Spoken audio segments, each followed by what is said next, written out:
Oh yeah. Yeah. So you've got this town, and you want your town. It's a crossroads, so you're lucky.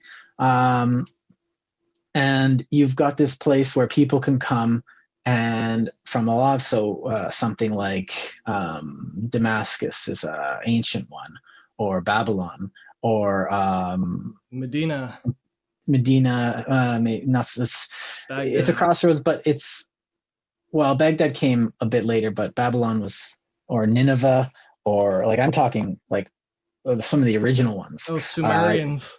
Yeah. So you get also like Azur, I think Azur was one of them. Azurbanipal kind of stuff, but then you get places like Minos on Crete, where the maritime trading would come through. Now, if you are known to be working in bad faith, you can't have that. I don't want to use this word, but like that sacred ground of the trading area, the market, where these are the rules that are in place, and you can't come here if you don't abide by the rules. That isn't to say that these rules aren't negotiable. To some extent, it's a place of negotiation. You're not going there to play by strict rules. You're going there and saying, I won't do this, but in return, I will be able to do this. This comes down to, it's kind of that's really what we mean of tolerance too, right? Like when we talk about tolerating other people, it's not about like saying that you get to make up things and we just have to believe it and go along with you. Like that's not what tolerance means. It means that you just put up with it in the interest of peace and civility. Right. And like no one really likes the Romans, right? Right. And like you see people in the financial sector in today's marketplace complain about, oh, government doing this and government doing that. But that's just their negotiation. They're trying to see what kind of deal they can get to the best. So they're willing to take every avenue to make that deal. And that doesn't mean it's always best. And that doesn't mean there's not snake oil salesmen who are looking to make you think that you're getting a good deal and making it look like a good deal was made, but in reality, a not good deal was made. I keep thinking of Wolf of Wall Street stuff. Those micro loans that were useless, but he's getting paid, so who cares? And we sort of encourage them and micro investments. We gave them incentives to be good at that, because as a banker, what you're doing is you're carving out margins and percentages, right? So once somebody becomes an expert at carving out percentages, of course, they're naturally going to gravitate towards arbitrage. Like the, what do you call that? The excessive reward from the input provided. So they're getting more out of a system than they're putting into a system. But that's what we're sort of trained and experts at. Like when we want a banker to finance or back a corporation or something like that, we want to make sure the corporation's not making feeling decisions. We want to make sure the corporation's making cutthroat profit margin, motivated, their protocols and procedures should be conducive to making a profit, because that is the purpose and function of the corporation as a whole. And the bankers and investors are there specifically to invest in things that aren't emotional, that are strictly numbers and margins, because that's their job. Now, what would you say? Influence the market rules and the law. We should be expecting that, but we should also be reining it in. We should know for a fact that everything they project to us is going to be their highest aspiration, their best possible self-gain. And we should know well enough that it's not criminal or evil, and it's not it's not antithetical to our civilization or high society to like put a cap or rein it down so that it's not excessive. The remuneration they're collecting in return for the services are good to the society that they're offering. We should be expecting them to be over ambitious. Right, because it's that ambition that pushes them to find that little space where they can make that better deal. But now some would argue that it would be better if you had more emotional decision making, because actually that would create a better market, or which that would. There's a good argument for that too. That's the same argument that we started on with the marketplace needing rules. Because the Mhm. reason for the market and the purpose for all these layers of abstraction on expertise and specialization, the Mhm. whole purpose and function to it is so that when we go out and collect wood, we can do it for 3 hours and there's food and a house to come home to, and then everybody's safe. The point to it isn't what we get immediately from collecting wood. The point to it is our subsistence over a long term with less effort. That's the point.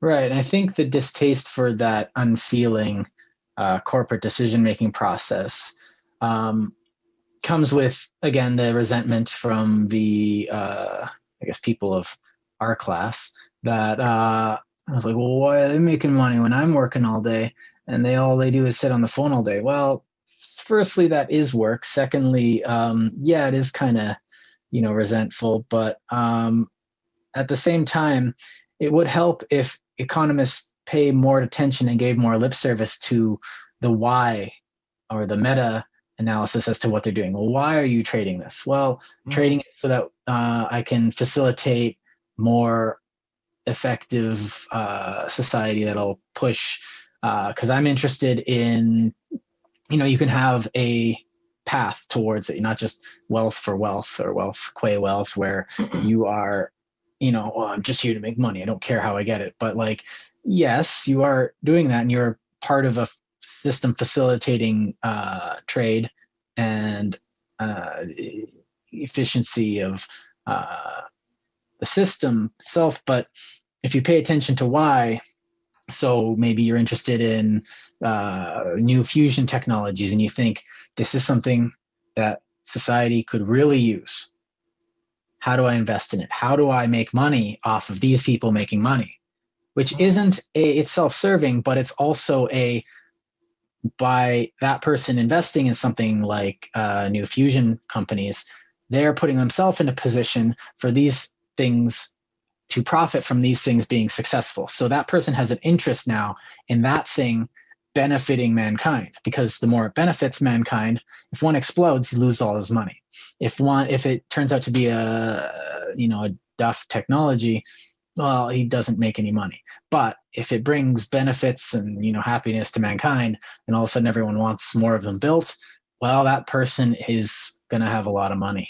Yeah, and rightly so. And I think that's the whole reason we need regulation and government, is to impose that emotional component into a perfectly rational and mathematical approach like investing or corporate Right. trading or anything like that. So the emotion comes up here, and then the emotion drives what the reasoning for using this unemotional calculation. Right. So the calculation itself can't be emotional.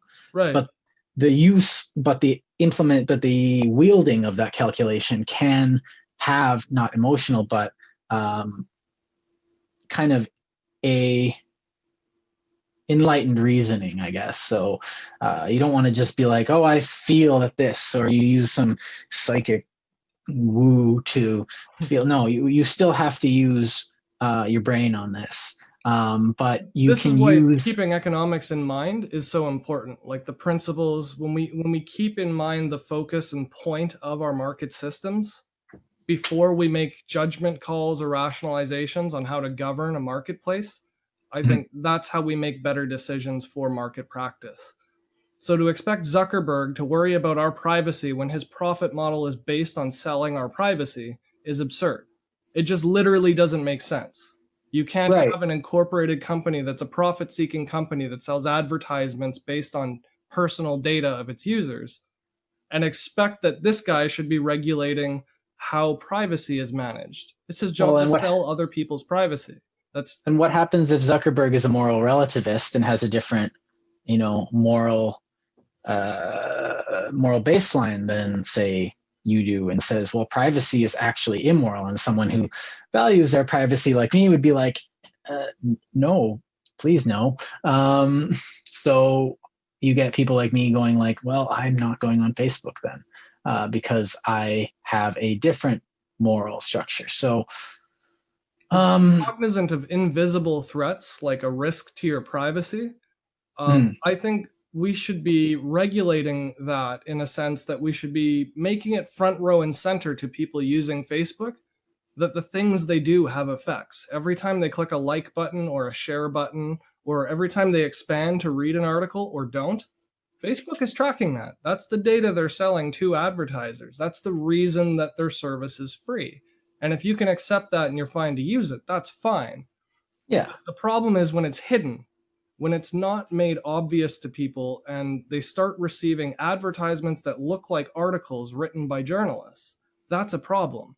That's a structural social problem to have an advertiser look like a journal article from reputable, what do they call it? Native advertising is what they call it. It's lying. Yeah. You're making an article. Like, honestly, I don't really have a problem with Facebook reading my sex and my age and finding out that I don't need to be advertised pregnancy tests and dresses and stuff, because, well, that's not really, I'm going to look at that being like, well, that's not for me. That's not for me. That's not for me. But then it's going to be like, did you know that there's a new, processor? And I'll be like, oh, that is for me. So there are like advertising isn't completely evil. I just find it annoying and distasteful. I think that's where we've lost sense of our skew, right? Like how much emphasis we put on stuff should be relative to the function that they're serving us as a society. And I'm not saying there's no function to Facebook. I'm saying it's not Facebook's function to operate and manage people's security and privacy. Like they're separate entities. That's like asking the woodcutter what the best fruit is to eat to not get sick. I've seen fruit up in the trees I cut down. Yeah. Yeah. Or the kid that's picking up rocks just because they have lots of energy and strength and muscle. You don't ask them how to operate on a pancreas. Like, yeah. It's just not their expertise. So kind of turning this around a bit, we have this thing in the market that we use as a proxy for value, and it goes into, it's not, so we call it money, but there are units of exchange that we can also use in money. I can use labor. Anything that you can exchange for another thing. So if we go back to that early Bronze Age marketplace where people are just kind of bringing in their stuff, setting up a stall, maybe going in being like, hey, come and get these fishing nets that my village made, come and get them, and they're trying to sell them, and someone comes in and they have cows. Now the guy with cows lives by a river and thinks that the fishing nets are useful, but there's only 5 people in his village where he grows cows. He's got one family, so it's not really even a village. He's just a farm that has cows, but he brought a couple of them in to sell to see what he can get, because eating beef every night is drinking milk isn't always the greatest, so he wants to sell his cows for something. Cow is a big animal, and therefore there's a lot of meat on that thing. You can get milk out of it, it can pull things, it's a very valuable animal. And he only wants 3 nets because there's 3 people. He wants a backup maybe, and he likes the idea of what happens if one breaks or 2 break. He wants another one, but he doesn't need 17 nets. He's not going to buy the entire thing in nets, and he doesn't have the time to go and buy the whole load and sell them himself for a profit down his road. So he's not going to trade the entire cow for 3 nets. So what does he do? That's the usefulness of money in general. Yeah. And as an exchange and a store of value, it can be used to also assess how you want to disperse of your assets. In other words, knowing how much one cow is worth tells you how much you can buy with one cow versus selling all of your cows. So keeping 5 cows might help you produce more cows. So in the long run, again, being humans that can forecast, it makes sense in our own lives and as a society to have a stable replenishing source of cows. So based on the money he gets from those, if he were to get the equivalent of billions of dollars where he could buy entire islands and factories and machines and he didn't need a factory for himself and his family, but he could afford them from 5 cows, then yeah, he would sell all 5 cows and never have to work again. Kids never have to work again. Everybody lives plush. And that would be a dysfunction in the market because it's not providing any synergy.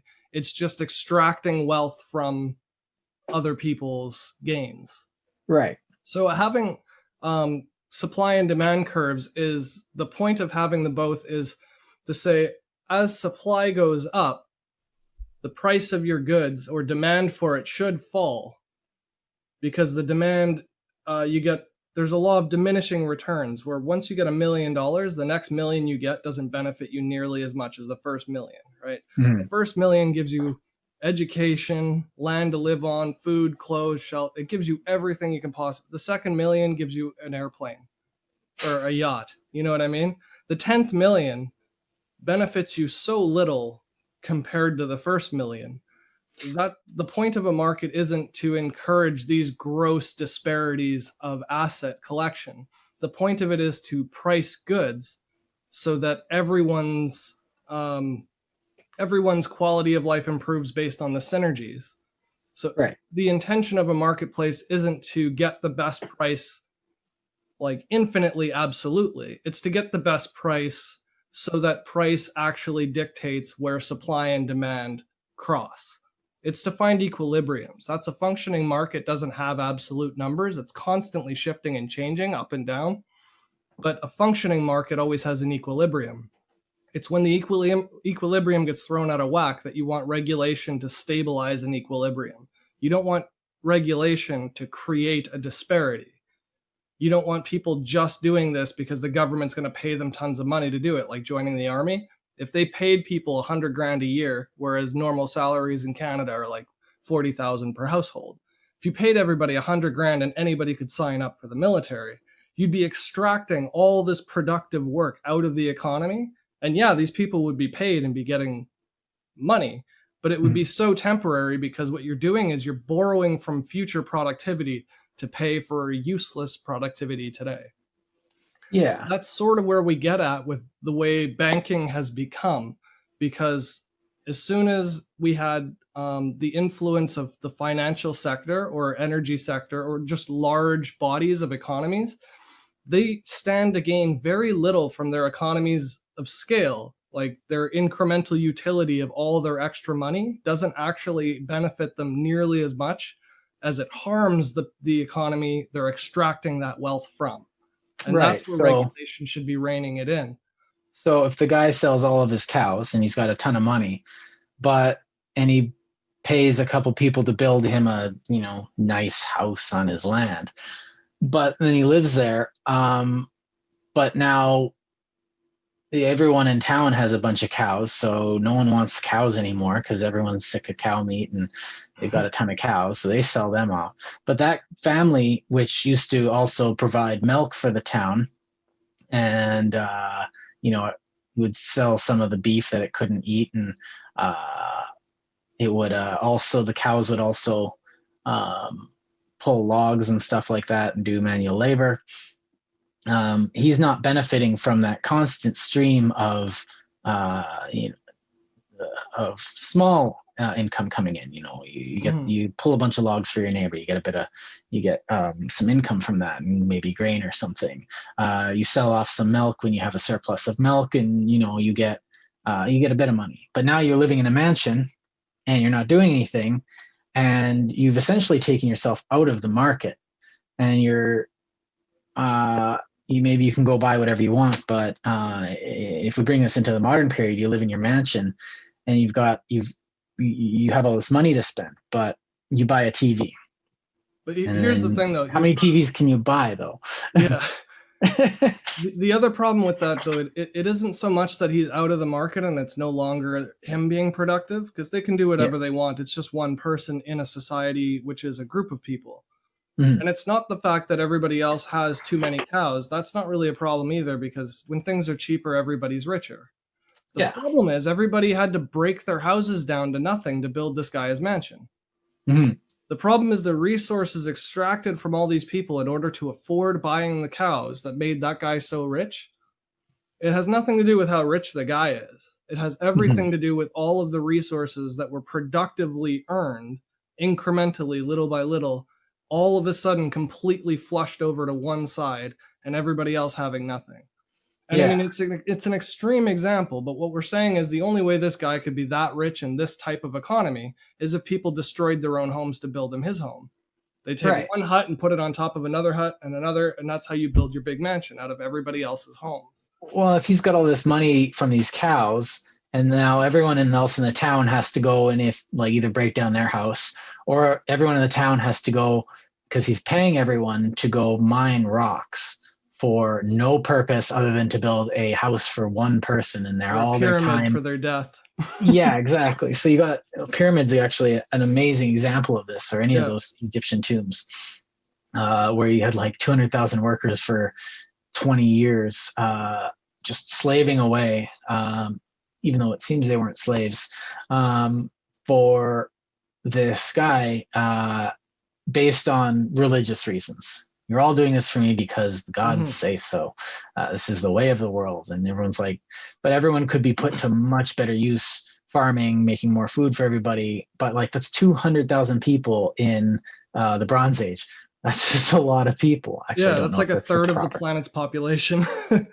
Let me just get the numbers right, see if I can. While you look that up, I just want to sort of make a tangent on that. There's two sides to looking at it too. Like, as wasteful and useless as it was to have all those people build pyramids, look at all the math and engineering that was involved in like just the infrastructure of dragging bricks from a quarry to build this giant thing without cranes, and you know what I mean? So like they developed math only because, like certain maths, only because they had to build these pyramids. It was like the Greeks were great for this, like the Parthenon. I can't remember the name of the guy who designed the Parthenon, but like the math that was involved in making sure that the pillars and arches were structured the way they were so that they wouldn't fall down and it would stand like earthquakes and fires and all that kind of stuff. It's truly remarkable what they accomplished. And even though it was senseless and stupid and wasteful at the time, in the end, without our knowing so, it eventually created a better social good in having all these like worldwide monuments and maths to study. Yeah. So and there's then, always two sides to it. No and I guess the other thing is that you like it's practicality versus perceived practicality. So if you beautify your city, well, you're spending all this money on edifice, on things, or we should just have this industrial paradise. It's like, well, everyone's got a job, but there's nothing to look at. There's no purpose for that. So you get like, you plant a bunch of trees in your town. And everyone's like, I like this town now. I'm going to work harder to, keep it like this. So beauty in itself is almost a product worth spending your money on, because, well, when humans react to beauty, and when we invest in beauty, we tend to create something that we want to continue in the future. So we build this beautiful piece of public art. I don't know, Eiffel Tower, some of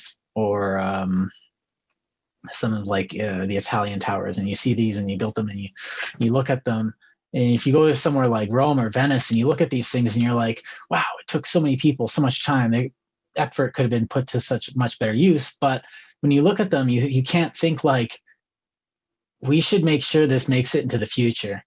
We should, because I prefer living in a world where this exists, and people will work towards the beautification of their world. And to go back, sorry, to put an answer to that. I was just waiting while you were looking stuff up, so I figured I'd. Yeah, I was so Ictinus and Callicrates designed the Parthenon, so it's two guys. So it was Herodotus that said there was 100,000 workers, whereas modern scholars think it was 20 to 30,000 workers. So those are the answers to those. I can't just say stuff online. We have to make an attempt to be. Everybody else says stuff online. They can look it up for themselves.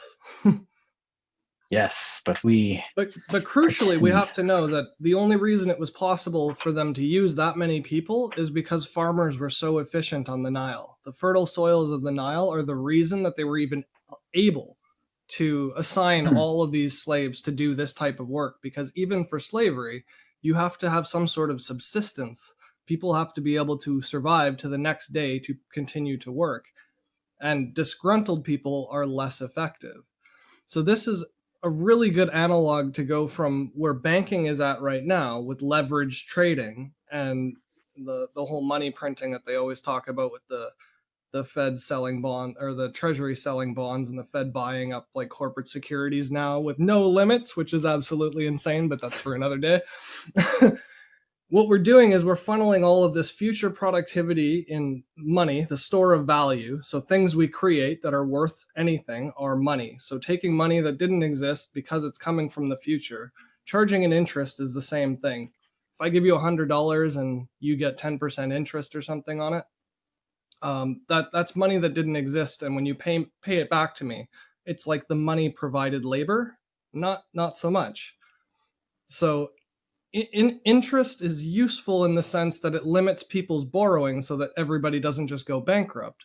But it's more meant as a balance to the equilibrium, which is why the central banks change their overnight lending rates. They call it the prime rates or whatever. It's supposed to be to find that equilibrium balance. But when you get an unbalancing, like people exchanging stocks of companies based on future productivity of a company for a product or service they haven't made or sold yet, and then using that as a down payment or a security to pay somebody today to do something that's productive and or a service that's useful, that's very much akin to people tearing down their homes to build the mansion for the guy so that they can afford to buy his cows. No matter how valuable the cows are, they're not more valuable than the longevity of the system.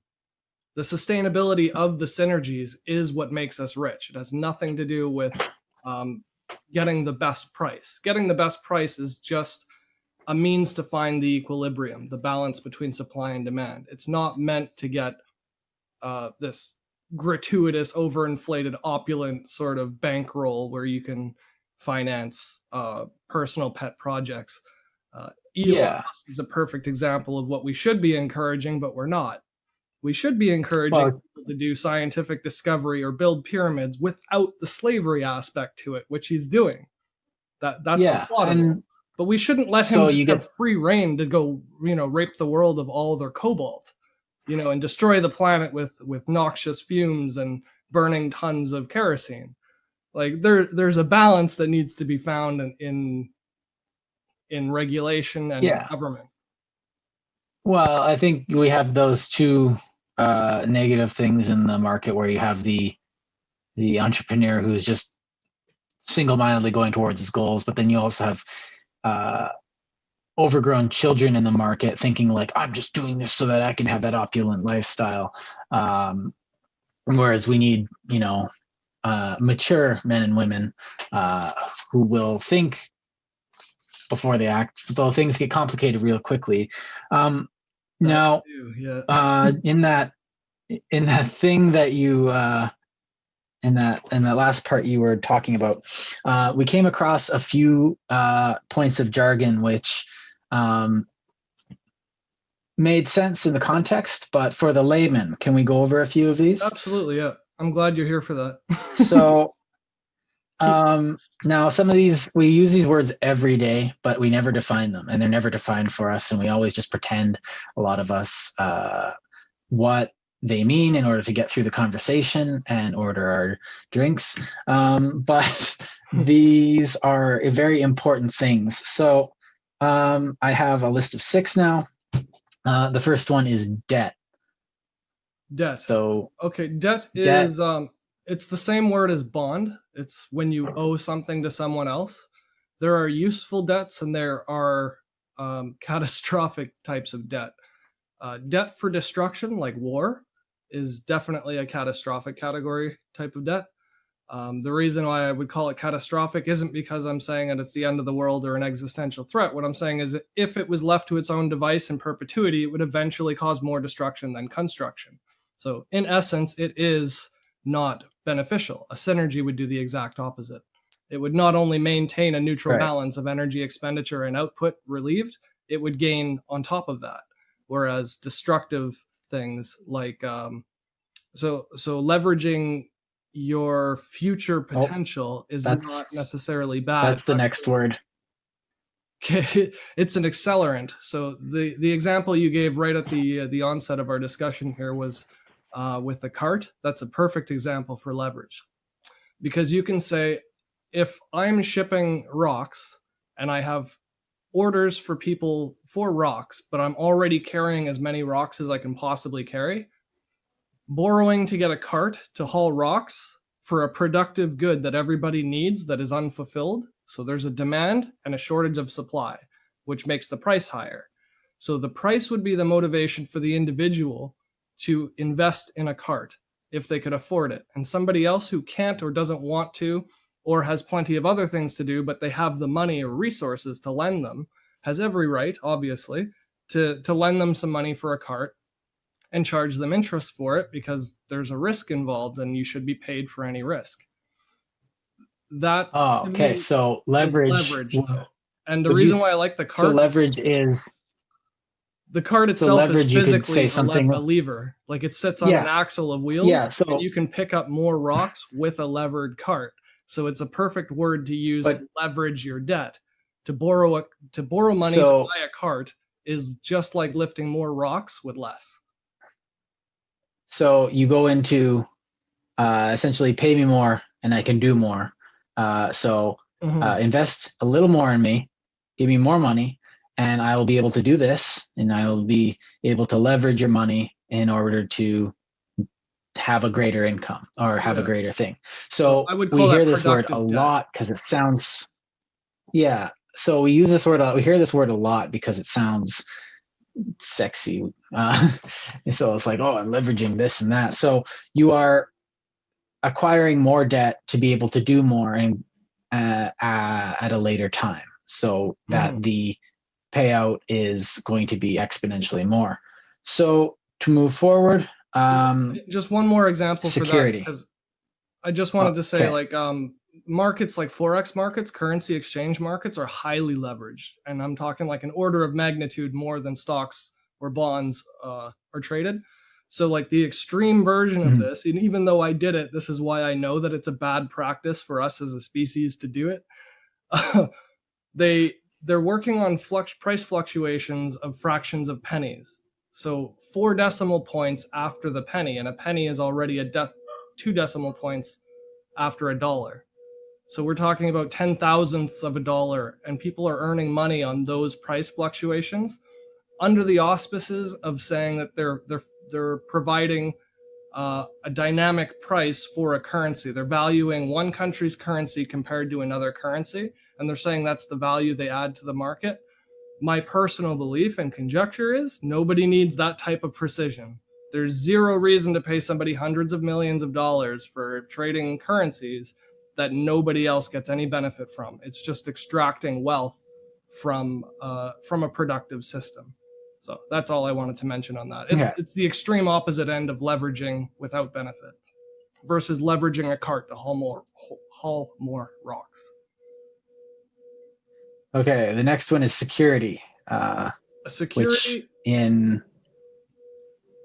security is like a ransom. If you wanted to lend somebody money and you wanted to make sure you got it back, you'd want some type of ransom. So what I would call a security is, okay, I'll lend you money for that cart, but you have to give me your pickaxe that you use to make or to get rocks. Let's say you need your pickaxe to get the rocks and put them in your cart. I'm going to hold on to your pickaxe. You pick up as many rocks as you can with one cart, and once you start paying me back, I'll give you your pickaxe back. That's a security because that person can't go without their pickaxe. So if the person's cart falls apart in the use of it, or if the person you're lending your money to squanders it, you still have the guy's pickaxe. And now you have a pickaxe that you can use. So the idea is the guy would go and pickaxe a whole bunch of rocks and then go ask for the cart. So the rocks are just sitting there waiting to be picked up. He has people that wants them. All he needs is a cart. that's the simple example we're working with. So a security is just, I'm going to hold this until you fulfill your end of the bargain. So a mortgage is a secured asset. It's almost like a insurance. Yeah, it is an insurance. Yeah. So a security is anything they hold as ransom for whatever they're offering, though. Okay, so there are different terms actually which for is security. If you're talking about trading securities, they can talk about like certificates of shares of companies, but that's just getting too. So, but when people say they're trading securities, they're usually talking about shares of companies. A secured asset is, for practical, pragmatic purposes of discussion and economic principles for today's topic, securities just means ransom. Okay. This even simpler one. There's two more. So stock. A stock is the same thing as a share. So you can think of like if a family all lives under one house, no one member of the family owns all of the house, but you could probably say the parents own more of it than the kids. The kids would still say it's their house, but they're not responsible for the roof for the doors. They might be responsible for a little bit of sweeping and some yard work outside.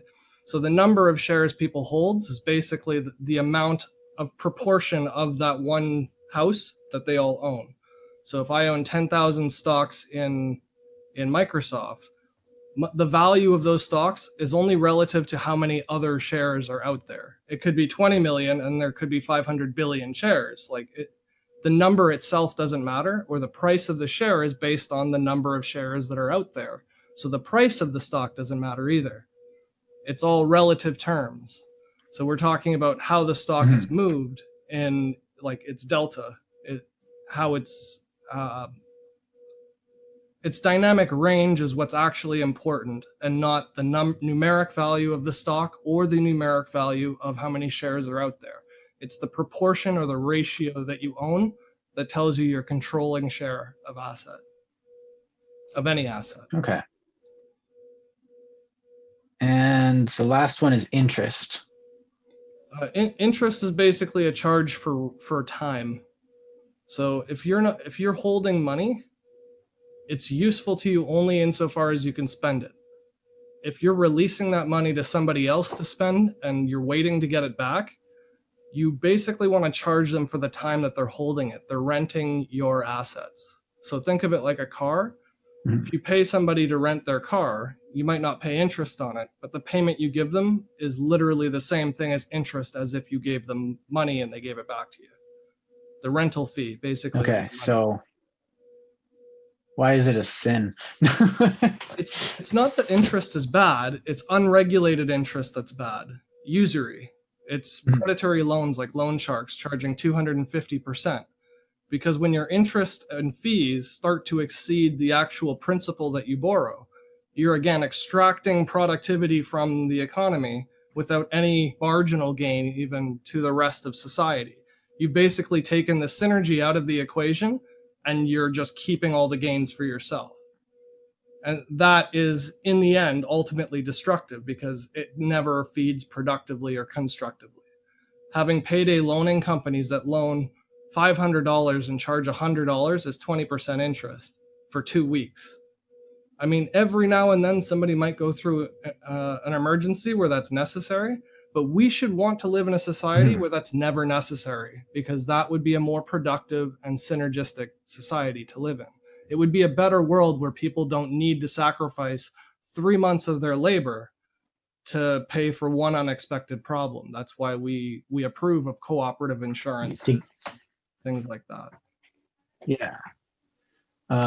So yeah, and well, payday loans don't do them. It's not worth it. But at the same time, it's never worth it. Yeah, a lot of times you imagine, like they say they provide a service where it's like, oh, this will get you through a tough time. But you imagine people being like, well, I want that thing now. I don't want to have to wait for it or work for it. I want it now, so I can get that money real quick. And they don't think about the consequences, bad debt. Whereas, a student loan is actually probably good debt, because you are using your debt in order to make yourself more valuable. you're getting something in addition to the product you're buying. So But that's the it's difference like between when I was working interest at, though and Mhm. usury. So student Yes, loans are good if we're getting an education for it and you're paying professors to be good teachers. It yes, becomes usury, it becomes a payday loan when your student loan takes 15 years to pay back and the teachers aren't making the money from it. It's the administrators who are coming right. out with $300,000-$400,000 salaries. And That the moment becomes them extracting wealth from future productivity of individual people, and it doesn't benefit society as a whole. It no. actually makes us smaller and weaker because they're pulling out from productivity. They're negating the synergies again. Well, and then the moment my professor said we need to use feelings and emotions instead of facts and evidence to do scholarship, I was like, oh man, I wasted a whole bunch of money on this class. I was paying out of pocket. Mhm. Now, one of the things I noticed from that, and I'm kind of switching the topic here, That's all right. because I think you nailed a lot of these right out Oh, of the good. park. So one thing I noticed is that when I was working at the coffee shop that shall not be named during my school years, to pay for school was I wasn't getting any. So I was putting in my labor and I was getting $10 an hour maybe, and then but I was while I was working, I wasn't developing any other skills. I was honing my social skills, but up to a point, it's like, okay, my social skills are honed. Law of Um, diminishing returns. yeah, exactly. So I wasn't getting, after about the third week, there was nothing really more I was learning, and I was expected to, you know, say the party line and use the corporate propaganda. And I was just like, I'm done with this. All I need, like, and they're like, why are you here? Oh, we're providing people with their third home. It's like, no, I'm here for my paycheck. Pay me. I was pleasant-ish, and it got to the point where I just couldn't stomach the fact that I was going in and I was spending 8 hours of my time and getting nothing but money. So I got another job at a museum. Maybe I should plug the Manitoba Sports Hall of Fame there, where I was working Yeah, that one's for worthy of a mention. wonderful woman who curated the place. She gave me a job and she kept giving me contracts because what I was doing, well, probably not because I knew my job, but I would work and then I would learn from what I was doing. So I wasn't just getting money. I was getting a line on my CV. I was getting expertise in the field I was wanting to work at.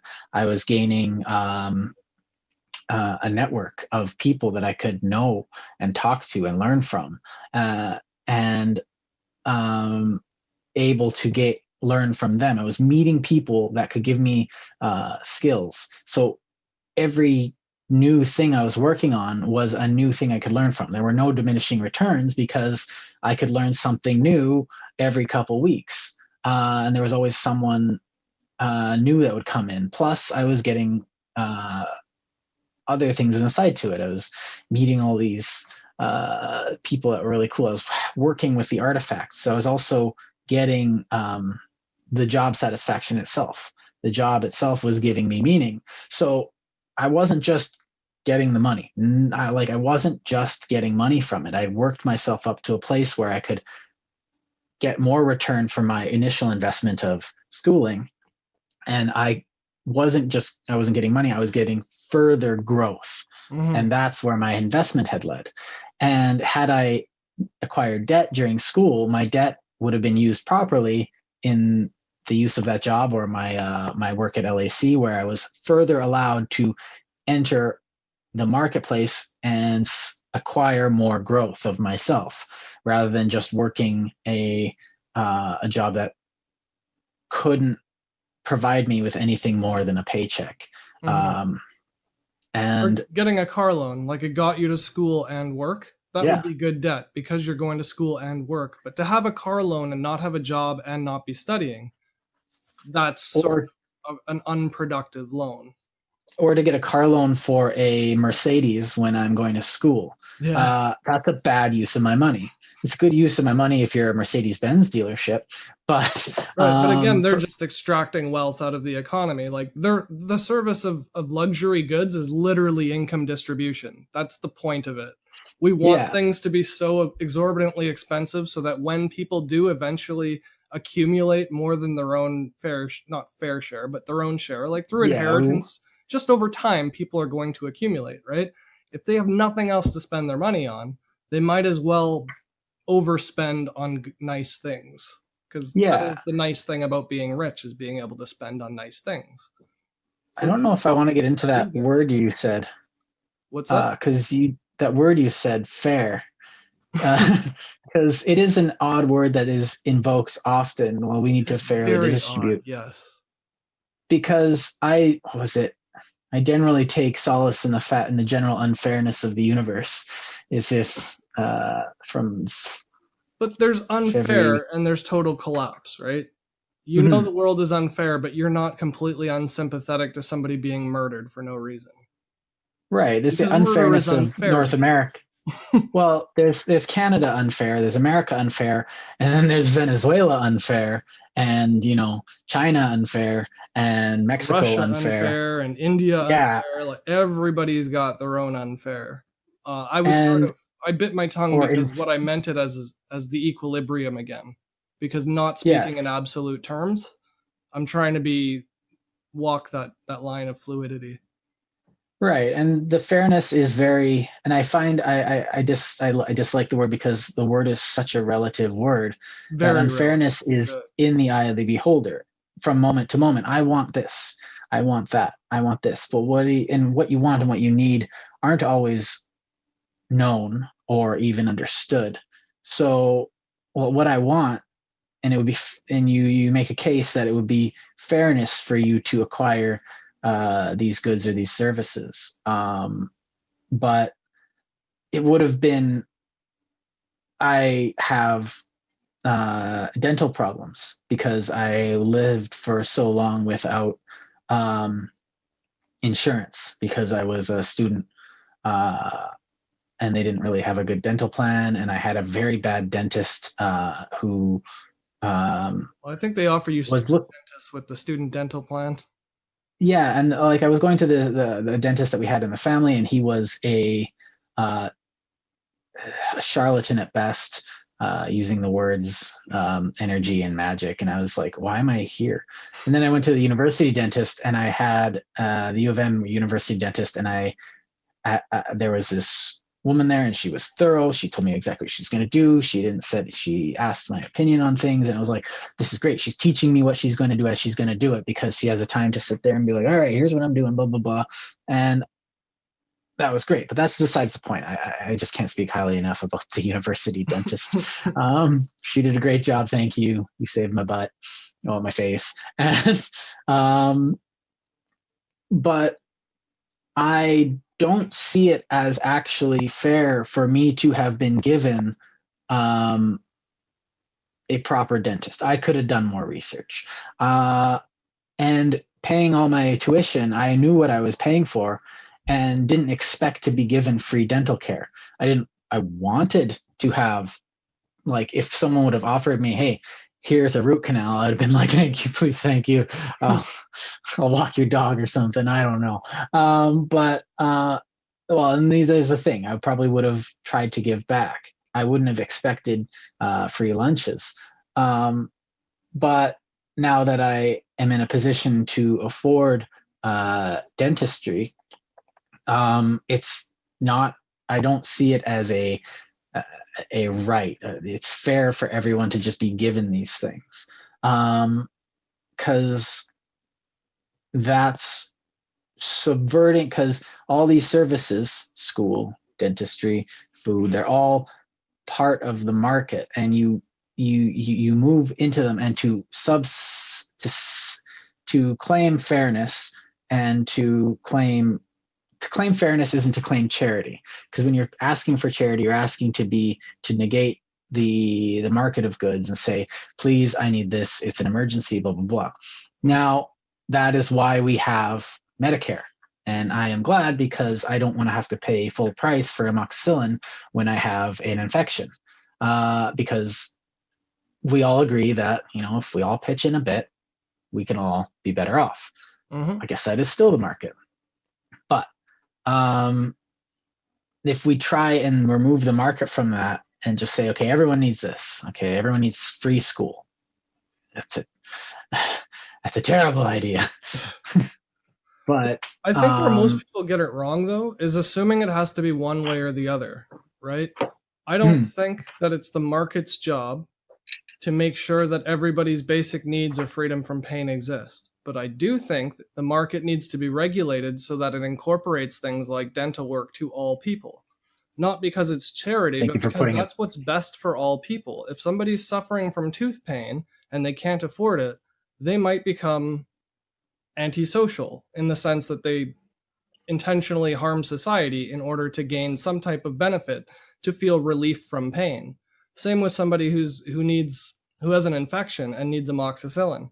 If we made that kind of thing unaffordable, the harm isn't that it's just one person, oh, woe is them, it's uncomfortable. The harm is that they could die, and it's years of their productivity, plus their kids would be into foster care, and then those foster homes would be subsidized by more government and taxpayers. Like, it just cascades downward, and it could all be prevented just by being humane. Like, we could alleviate crime if we made crime not alluring. If there was no allure, no to gain from being a criminal, why would you risk your future insanity and incarceration?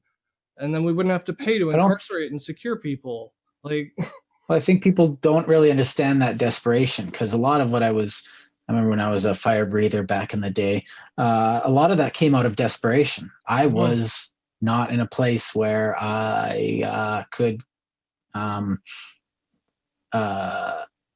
I was willing to do a lot for and push myself very far in order to get what I felt I needed.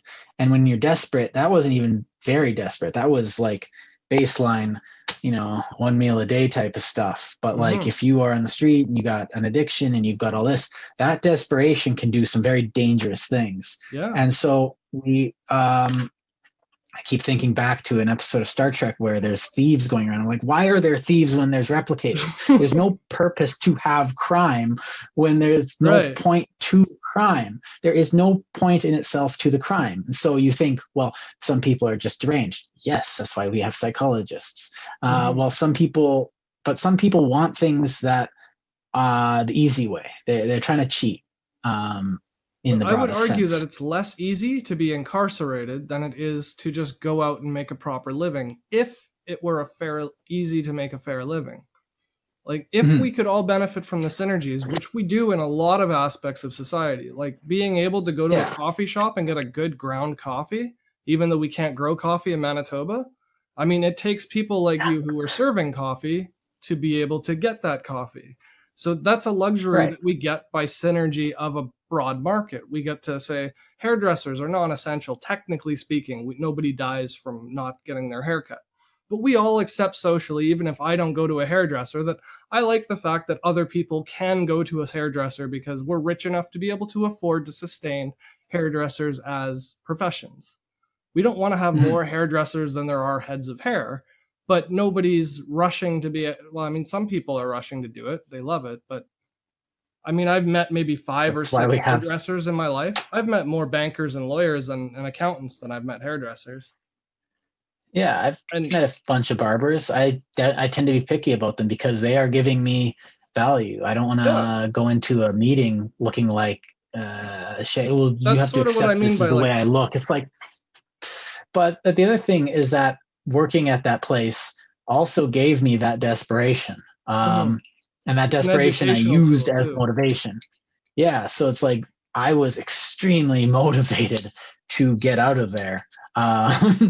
And it gave me that. I probably could have put my time to better use and, got my butt moving a bit quicker. But, I didn't know you how to manage people. And, I never used a mop until I worked at McDonald's. So I learned how to mop.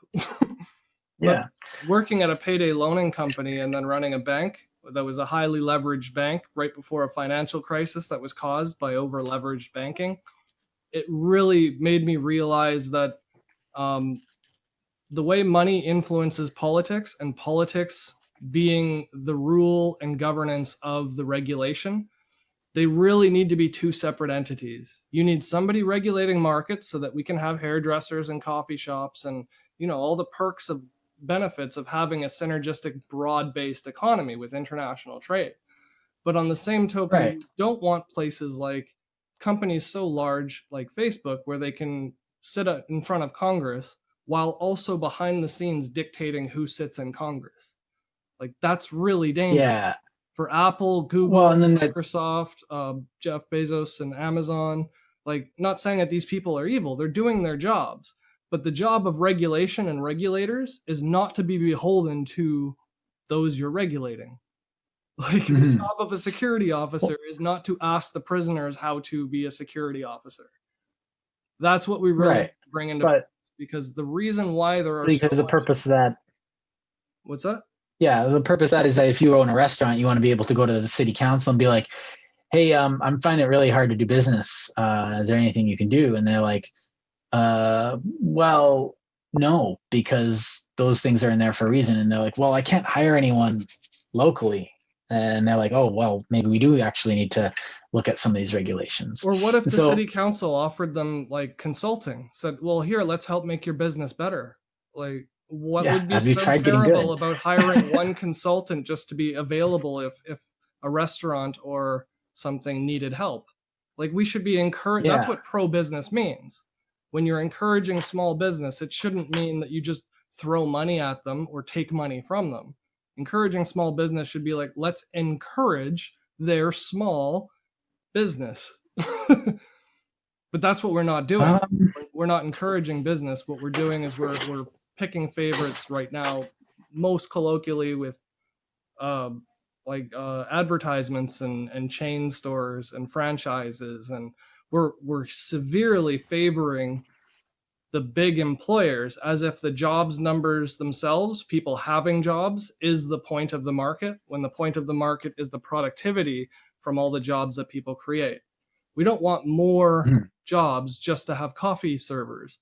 We want more engineers and doctors and accountants and consultants. And like, more jobs means teachers. New jobs that, you need to, someone comes up with an idea and then they start a company, and that company creates a sector which creates jobs. So now you have this, that's growth. It's not just, well, how can we flood the market with? Supposed to mean. But when they call it growth, what they're talking about is just inflated growth. It's inflation that they're talking about. They're talking about this. There's another word. Yeah. Inflation being the idea that money, everything's going to get more expensive as time goes on, because what we're doing is every time you lend out money, you're creating money that didn't exist by charging interest, because that debt is now worth more than the money you gave them because of the interest. If I lend you $100 and you owe me 110 next week, the value of my $100 went from 100 to 110 out of thin air. Nothing produced that extra $10. So if everybody's borrowing money, they're constantly receiving more money than they've produced. The prices of goods are going to rise because the supply of buyers goes up. Does that make sense? Yeah. If more people have more money to buy more things, then people will be able to charge more for everything they sell. Well, and there'll be an interest in there'll be an incentive there to create more. So, oh man, people have money. What can I make in order to get some of that money? Is there something that people need? That's actually a huge pet peeve of mine. Is it? Yeah. The idea that people would just hoard money if prices didn't go up and that it encourages spending is, in my opinion, complete flat out horseshit. If people save money just for the sake of saving money so that they can look at the numbers in their bank account, I would love to meet them, because I've never seen people just hoard money for the sake of hoarding money. The reason why they hoard money is because they leverage it to make more money. The whole reason why they want all this growth and accumulation is so that they can just play the game and accumulate more. That's the fun of the game, right? If it took you 10 years, $10,000, and then it took you a month to make 10 grand, and then you make it in a day, you're feeling really good about your earnings, right? Like it just feels Yeah. good. That doesn't mean that you've produced 10 years worth of labor in one day. Nobody earning 10 grand in a day actually earned it. Like what 10 grand can buy you, nobody could build a car in a day. So there's no way you could Right. earn $10,000 in a day if you can buy a car for 10 grand. That's sort of what I'm getting at. So like to say that people would just hoard money and not spend it because the prices weren't going up is to say that people don't want to improve their quality of life. And that's just flat out wrong from every person I've ever talked to. Right. But that I'm is saying, commonly what they say. yeah, That's a I'm very, saying very more like, like I'm not hoarding money, but this would be a time to, uh, increase my investment. Although I have heard that, like, you save your money for a rainy day, but like, and I've met economists at university that would be like, economist business students at that point, that like would take my coin jar over there as a sin because I'm not, it's sitting there in the jar. It's like it's holding my coins, my change that I use to, clean my go to the washing without car a wash. fail-safe, without a savings, people are reliant on a system, and that system can't plan appropriately because it never knows when things are going to blow up. That's inefficient. The most efficient way we could all manage ourselves as a society is if we all had savings. Like to encourage spending money that we don't have just to raise prices so we can earn higher income so that we can pay more taxes is ludicrous. All you have to do if you really want to tax people fairly is spend money without collecting any taxes, and then the inflation itself would be a broad-based tax across all of the population. So the people who own more money will lose more value from their money than people who own less. It would be a perfectly fair and balanced taxation system. But can we go into that in a bit more detail? Because so that's the government spending money. Oh, sorry, people spending money without taxation, or the government? I'm saying if you never had an income tax, hypothetically, so every dollar you earn, you get to okay, yes. Okay, but you still have sales tax because provinces and cities collect so from this is like sales tax. A fair tax. Right. Yeah. But the biggest amount of wealth accumulation is happening because people are avoiding the large scale taxes, right? But if you spent money, the currency of the country, if you spent money that didn't exist and just spent it first, you spent it into existence, like what they're doing to buy what they called quantitative easing and toxic asset repurchase program and everything they give names for. If you just spent that money federally without collecting it, the value of your currency would be suppressed because you're increasing a supply of currency into a system. So everybody holding money would then, their money would be worth less, but because it's so uniform and most people trade locally, I buy bread from a person who made bread in my city, it would be irrelevant because money is relative. It would only have a relative impact on international trade. And that's what they call like a trade surplus or a trade deficit, is when you're importing more goods or more value of goods than you're exporting. But your currency and it would can be taken to a bad that. extreme. Yeah. So if the federal government spent money as needed just for like essential things like hospitals, clothes, roads, you name it, whatever they spend money on their budget today, but instead of collecting for it, they just spent it. The tax would be on the depreciation of the dollars everybody already holds. And the people holding the most dollars would be essentially taxed the most. But the spending power wouldn't change. You don't need prices to rise just because your currency goes down. You only need your prices to rise when currency goes down with international trade. But what goods do we get that are essential, that are international? Like we have all our own energy, you go all to our own somewhere, ores, all our own food, all our own textiles if we wanted them. We get them elsewhere because they're cheaper, but that's because we're exploiting the labor of other people's currencies. Like So question though, if I'm rich, if I'm rich though, and I want to avoid paying the sales tax, why don't I just buy on something, some international fund that isn't going to charge me as much sales tax. So I just buy my stuff outside of the country, or outside the borders, or outside the jurisdiction. That's why regulation's so important. So you can't have anything come in undocumented. So you'd need actually better border security. Well, not but better. Which would be funded by customs. That's what customs do. Yeah. So the customs would have to enforce taxes. That's what they do. Because I could just buy something on Amazon. Yeah. So like I said, I'm a layman here. You wouldn't need to like officiate it because the value of your currency would change the demand for imported goods.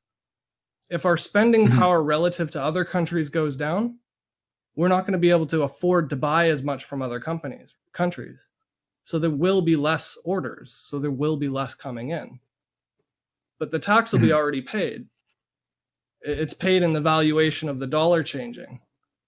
The way we're doing it now is we're artificially pushing prices up, and to compensate for that, we're adding all these rules and departments and agencies on top of it to balance it back down again, which is asinine, because then what's the point in having a numeric value for a dollar, like the price of your dollar? What's the point in having that numeric value if you're arbitrarily inflating it and changing it using all of these like central bank policies and import taxes and duties and customs agents? Like, just have your dollar depreciate relative to everyone else's when it goes down.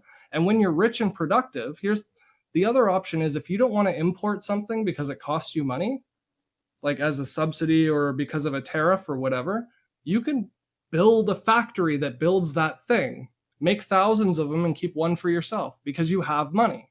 That stimulates productivity and growth. You don't need to buy a TV from Korea. You could build TVs in Canada.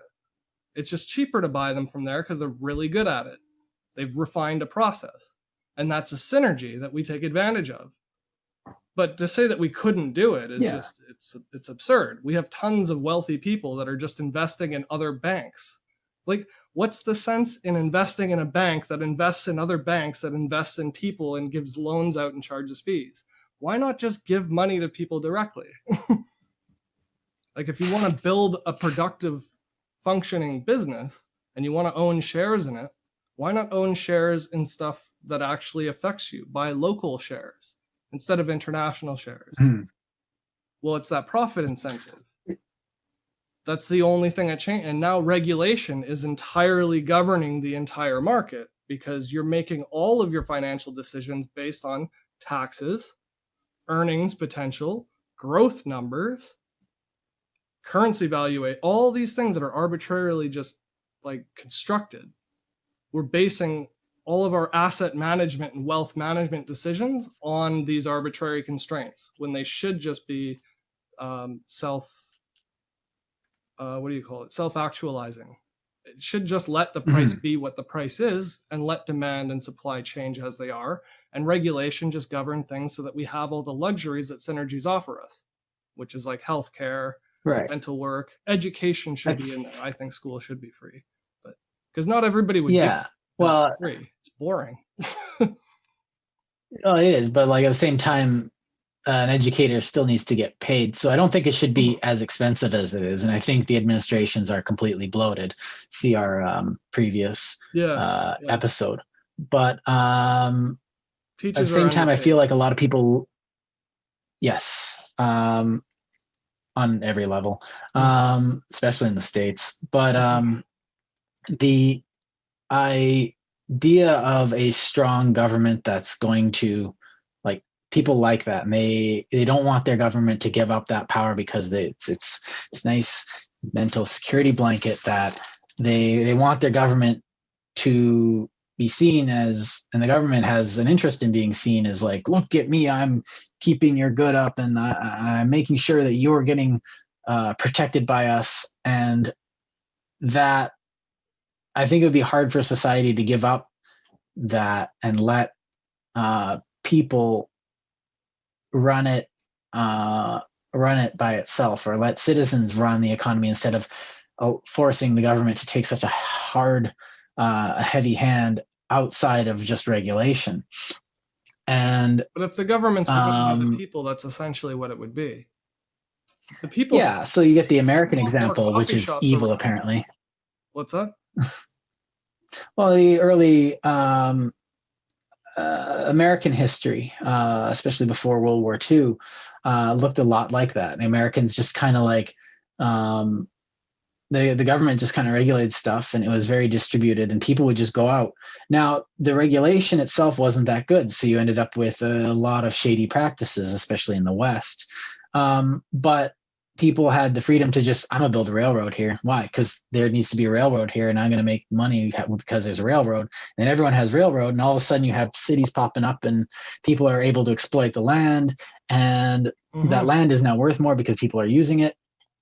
But one of the best examples of this is they go to war with Nazi Germany and Japan, which did seem like an existential crisis at the time. And as a historian, I would say that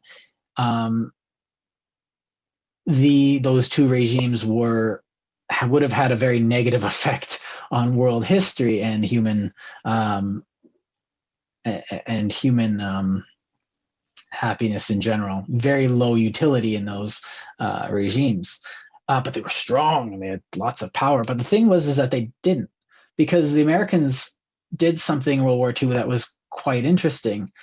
A bunch of people just got up and built hundreds and hundreds and hundreds of ships, just randomly, in a very short amount of time. People came up with designs being like, hey, I designed a gun, I designed a tank, I designed a mine that's, safer and easier to use. And then you get people like, oh, look, I made this new propeller design. And they came out of the woodwork with these designs from absolutely nowhere.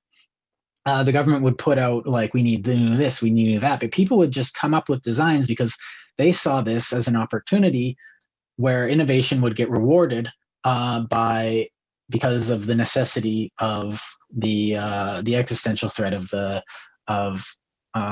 Nazis, who had already killed one of their biggest trading partners, France, and was looking to kill their second biggest trading partner, Britain, and who was closely tied to their first biggest trading partner, which was Canada.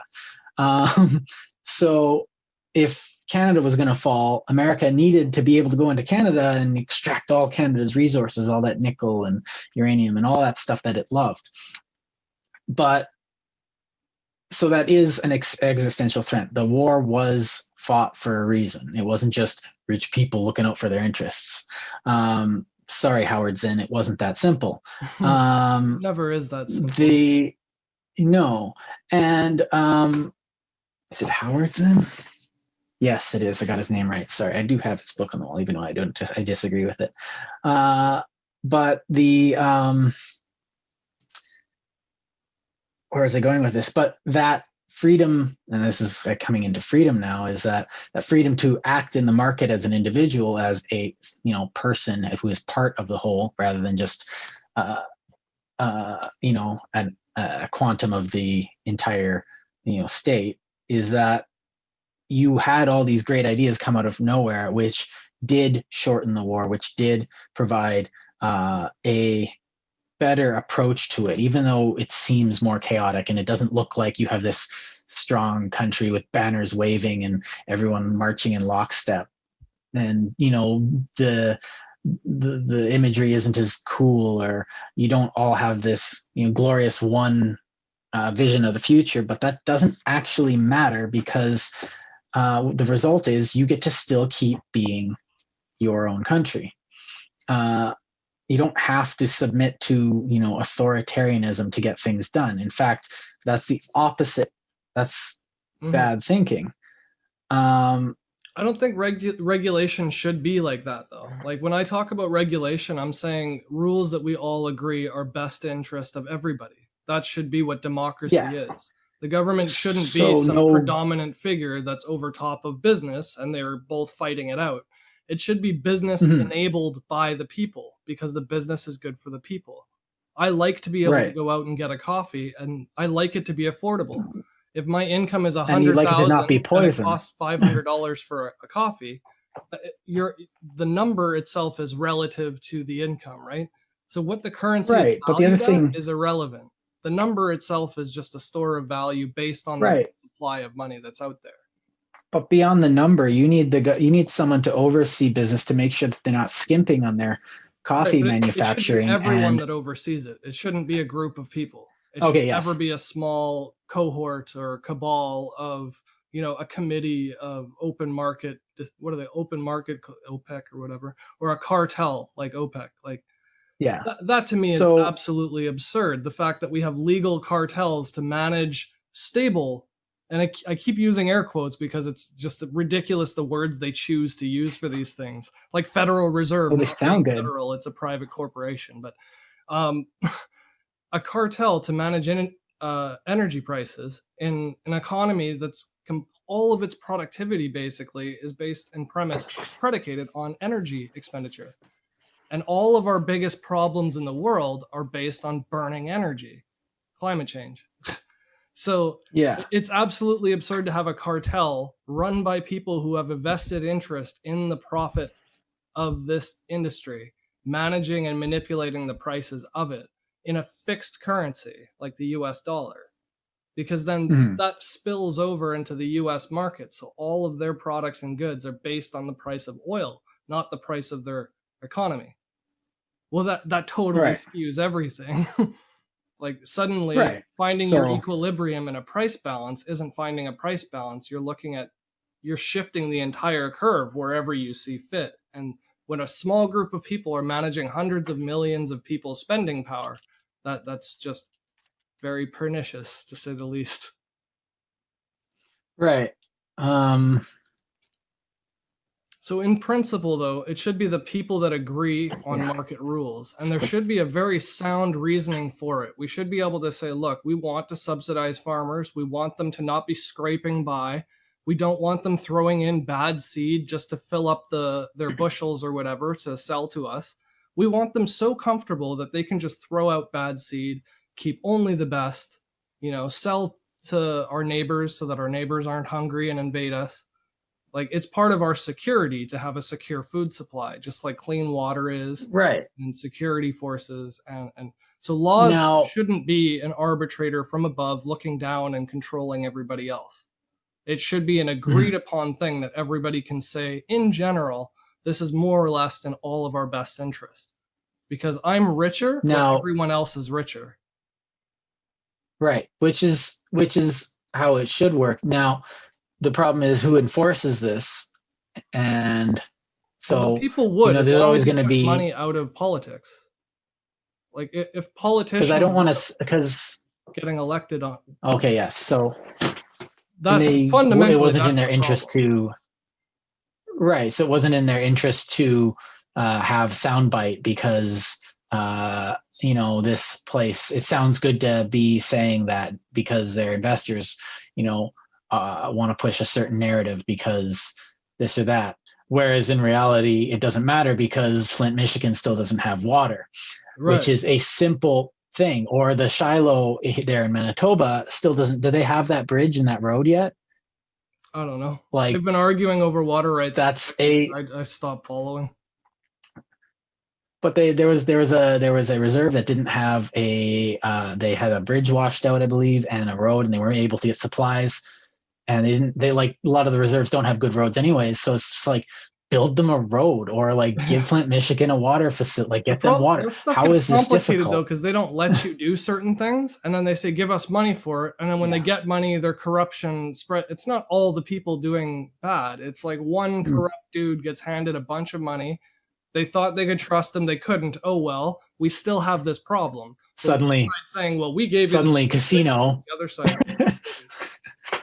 So Yeah. it's politics that So complicates things, and that's just greed and personalities. But we should be able to find a way to take right. personality out of the equation and just make rational decisions based on the facts and data we have.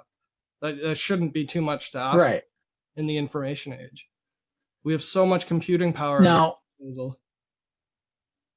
okay, so I'll move towards a more representative AI system might help that. But I feel like, no, I feel there's that word again, but a lot of the, It's okay to have um, feelings.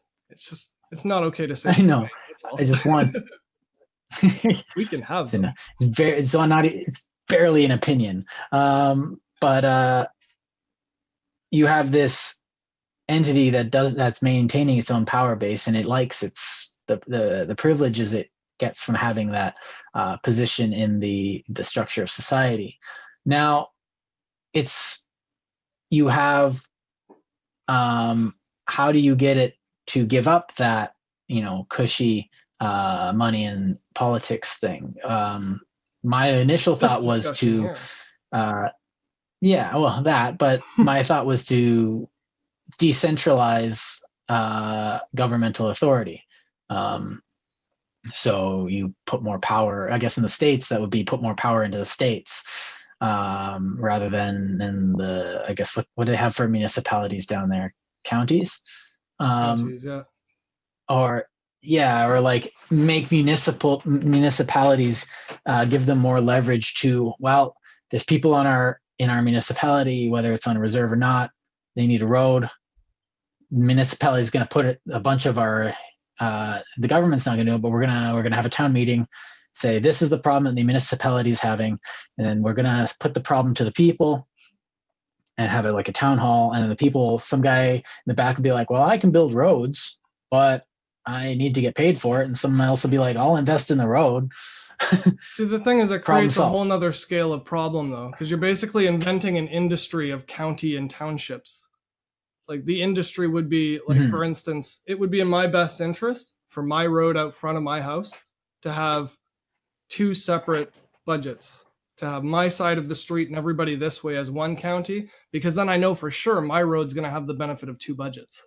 And then you've got people doing what they call gerrymandering for votes, where you draw out different lines on the map. And then the smaller your group of people who are spending money, the smaller that group of people is, the more risk there is to corruption. Right. So the higher your risk of loss and unproductive work when you're decentralizing a giant structure. But an inefficiency, one small inefficiency in a giant centralized structure, cascades down as huge proportions because it's all relative to the size of the budget, right? So there is no right answer to it. The crap gets heavier when it's flowing downhill. But it's not something we can't solve mathematically.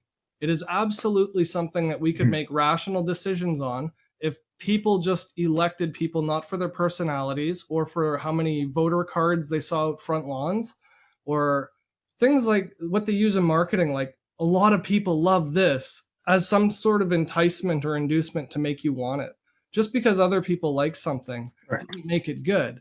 But we know psychologically that human beings will follow a crowd. If they're unsure or have no idea, like, to buy a product, they'll check reviews. I do it myself too. But the problem with that is when you have politics that's influenced by marketing and psychology games, it turns into a giant reindeer game where you're swapping shells around, or Monte Carlo, whatever game you want to call it. It's a scheme ready to be fixed as soon as you have that type of constraint and limitation on it, where you're dealing with psychology of people rather than rational practice of people.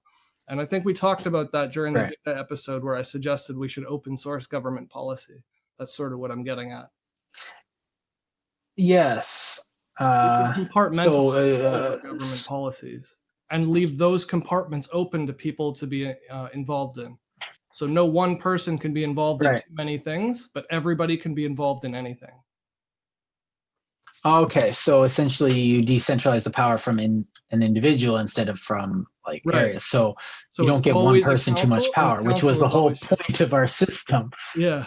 Right, which is the whole point of our system. So it's supposed to be, and it used to be.